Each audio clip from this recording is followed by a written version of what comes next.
Good morning.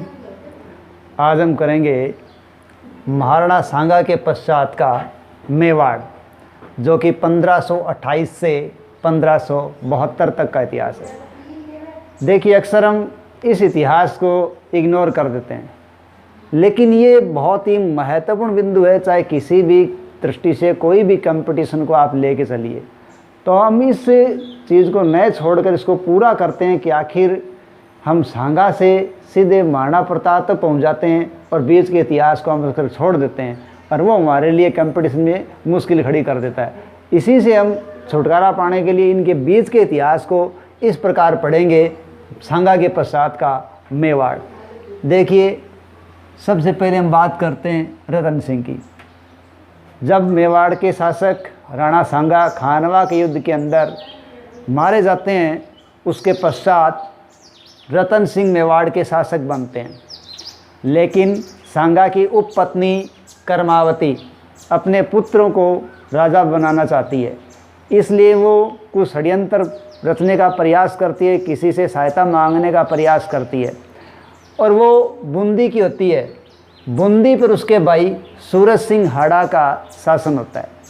Suraj Singh हाड़ा रतन सिंह को एक उत्सव पर आमंत्रित करते हैं, और वहाँ जब उनको आमंत्रित किया जाता है तो वहीं से उनका आखेट का विचार होता है, और आखेट पर चले जाते हैं। वहीं वो आपस में विवाद कर लेते हैं।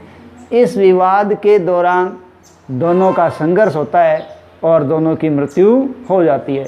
इस प्रकार रतन सिंह का शासनकाल ज़्यादा लंबा नहीं होता, और 1528 से 31 तक उनका शासनकाल होता है, जो कोई चित्तौड़ के इतिहास में या मेवाड़ के इतिहास में कोई अपना महत्वपूर्ण स्थान नहीं रखता। अब जब रतन सिंह की मृत्यु हो जाती है, कर्मावती को सिंहासन खाली प्राप्त होता है और वो विक्रमादित्य को शासक बना देती है। तो अगले शासक हैं विक्रमादित्य। कर्मावती महाराणा सांगा की उपपत्नी है। उनके पुत्र विक्रमादित्य 1531 में रतन सिंह के पश्चात शासक बनते हैं। और विक्रमादित्य के समय के महत्वपूर्ण प्रश्न जो हमें अक्सर पूछे जाते हैं, वो गुजरात से रिलेटेड ज़्यादा हैं। देखिए, जब विक्रमादित्य शासक बनते हैं तो उनके समय में महत्वपूर्ण जो आक्रमण होता है वो गुजरात के बहादुर शाह का आक्रमण होता है, और यह आक्रमण 1533 का है। गुजरात पर बहादुर शाह का पहला आक्रमण विक्रमादित्य के समय 1533 में होता है, लेकिन समझौता होने पर वो कुछ धन प्राप्त करके वापस चला जाता है। अगले साल 1534 में पुनः बहादुर शाह का आक्रमण होता है, और इस समय कर्मावती हुमायूं को राखी भेजकर सहायता की मांग करती है, लेकिन हुमायूं समय पर सहायता उपलब्ध नहीं करा पाते, और युद्ध होता है जिसके अंतर्गत विक्रमादित्य और उदय सिंह को कर्मावती है वो इनके ननिहाल बूंदी भेज देती है। ठीक है, वो बूंदी की थी, इनका ननिहाल का है बूंदी, वहाँ भेज देती है।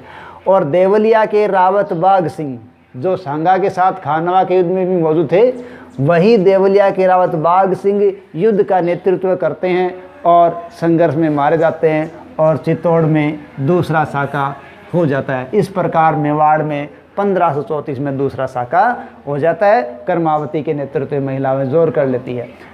इस युद्ध के बाद जब सूचना मिलती है बहादुर शाह को हुमायूं के आगमन की, तो वो वापस चले जाते हैं। अब चित्तौड़ या मेवाड़ की स्थिति खराब थी। इस खराब स्थिति का फ़ायदा उठाया जाता है दासी पुत्र बनवीर द्वारा।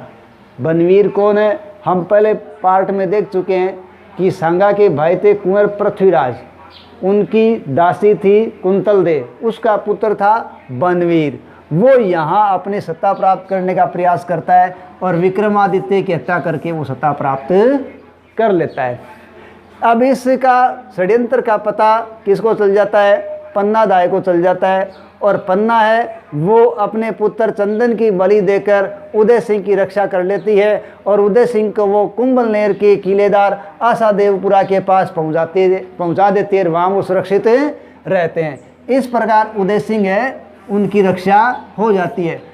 बाद में उदय सिंह जब यहाँ रहते हैं, उनके रहते हुए पाली के अखेराज सोनगरा की पुत्री से उदय सिंह का विवाह हो जाता है, जिसके कारण उदय सिंह का प्रभाव इस क्षेत्र में बढ़ जाता है, और वो सेना लेकर आते हैं और बनवीर को भगा देते हैं। इस प्रकार बनवीर का कोई शासनकाल ज़्यादा नहीं रहता, वो कुछ 12 महीने के अंतर्गत ही सत्ता प्राप्त करने का प्रयासरत रहते हैं, लेकिन वो स्थायित्व प्रदान नहीं कर पाते। और बाद में जब उनको भगा दिया जाता है तो उनके बाद उनके बारे में निश्चित जानकारी नहीं मिलती।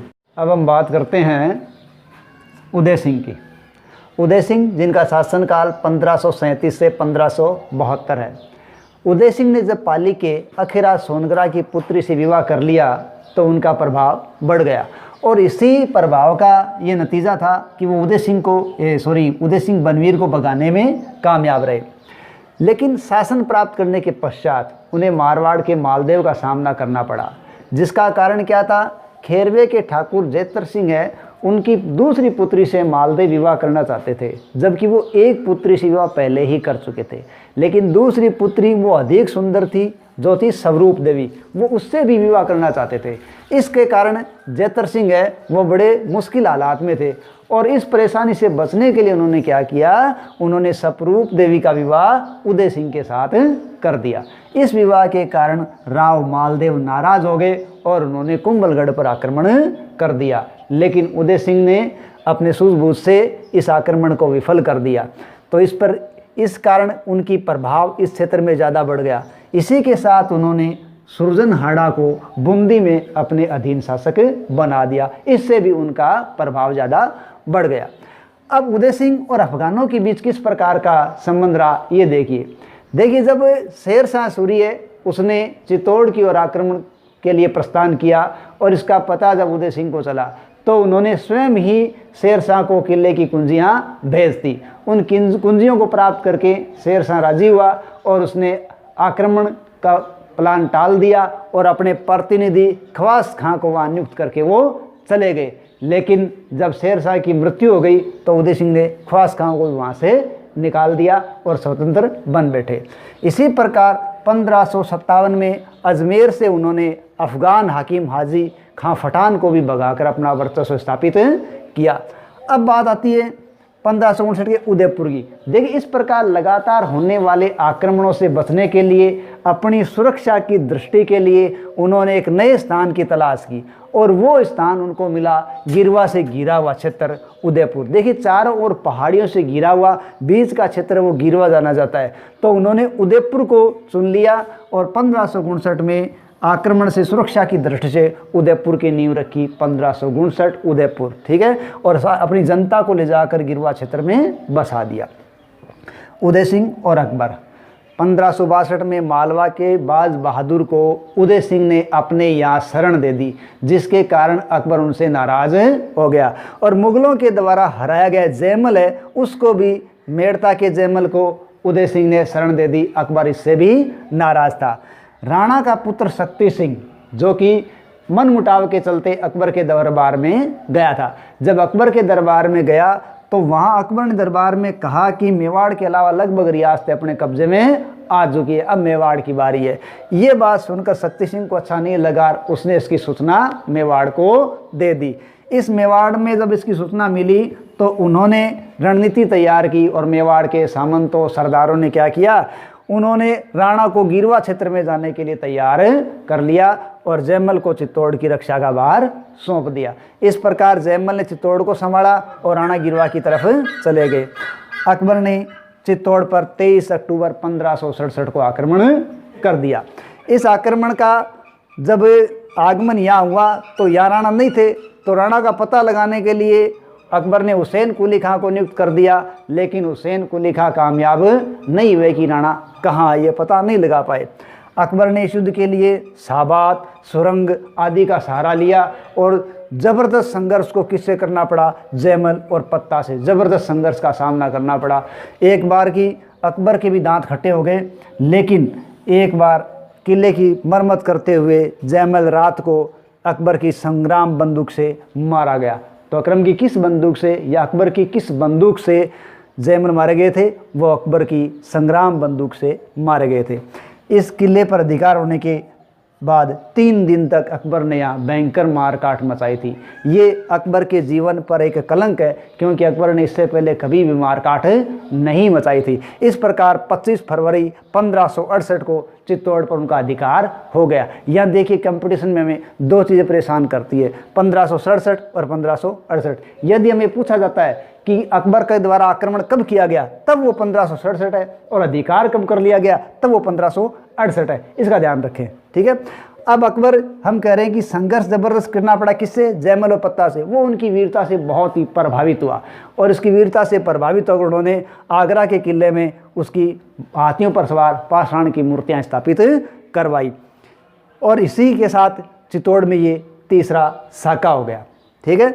राणा कुंभलगढ़ से गोगुंदा वापस लौटे, लेकिन हार के कारण वो निराश थे, उनका स्वास्थ्य खराब रहने लगा, और इसी स्थिति में 28 फरवरी 1572 को गोगुंदा में उनकी मृत्यु हो गई, ठीक है। लेकिन मृत्यु से पहले उन्होंने एक गड़बड़ कर दी, और गड़बड़ क्या थी कि उन्होंने भटियारी रानी के प्रभाव में आकर जगमाल को अपना उत्तराधिकारी घोषित कर दिया, जबकि जगमाल ज्येष्ठ पुत्र नहीं थे, प्रताप उनके ज्येष्ठ पुत्र थे, जिसके कारण जगमाल और प्रताप के अंदर संघर्ष हुआ, और ये संघर्ष राजमहल की क्रांति कहलाता है। इस संघर्ष में विजित होकर प्रताप शासक बने।